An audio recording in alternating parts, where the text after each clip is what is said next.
Today is a day of celebration, but also a day of stock taking, of looking into the past and see what we have achieved so far, but also looking into the future of what is still to come in the months and years to come.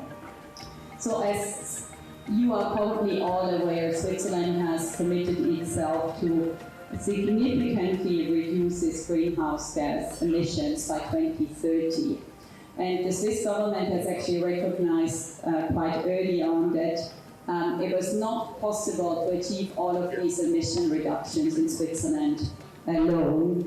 So it has decided to have a partial offsetting of carbon emissions abroad in and with partner countries. And this is, of course, in accordance with Article 6 of the Paris Agreement, which has been mentioned before. So not only have Switzerland and Ghana signed one of the worldwide first bilateral agreements under Article 6, Ghana is also a clear frontrunner when it comes to the actual implementation of emission reduction projects.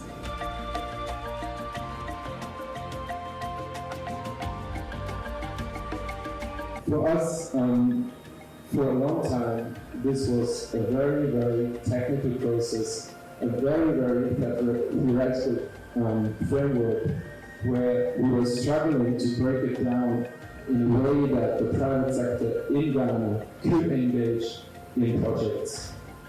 And so I'm really, really grateful to everyone in this room who has continued to believe in this mechanism, in the process, that thanks to the help of the political will in Ghana and in Switzerland has given us the framework condition that today, I think, finally, we can come together and we have the right to celebrate something. I recall some years ago when the Swiss-Ghana agreement came to Parliament, and we had to work on the agreement so that the legal framework will be determined for projects to start implementation.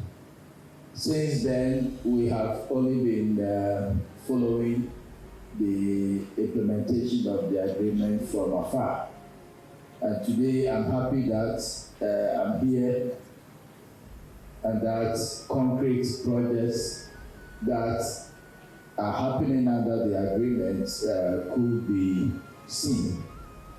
What we in Parliament will usually do is that we will take note of the projects and we will continue to do our oversight and see to the extent that you are implementing those projects, how are they impacting the livelihoods of people and are helping us to achieve the overall goals that are set under the Paris Agreement. We are hoping to distribute 180,000 improved charcoal and wood stoves. These are high-end biomass stoves that you mostly wouldn't be able to purchase, rural farmers wouldn't be able to purchase in their communities. And we are bringing these stoves to their doorsteps. So the status in terms of where we are at, we are waiting the first ITMOS transfer, and as my colleagues have already said, this will be the second ITMOS transfer. The next project that we'll look at is the Wahoo Mobility Project, and our partners are Wahoo. You can hear Valerie at the back. And here we are distributing 100,000 electric bikes. The next project that we have is NCEP, the National Clean Energy Program. And here we have our partners, our managing partners in Empower and Condola. Here we are hoping to install 130 megawatts peak of solar PV capacity in the household and C&I sector.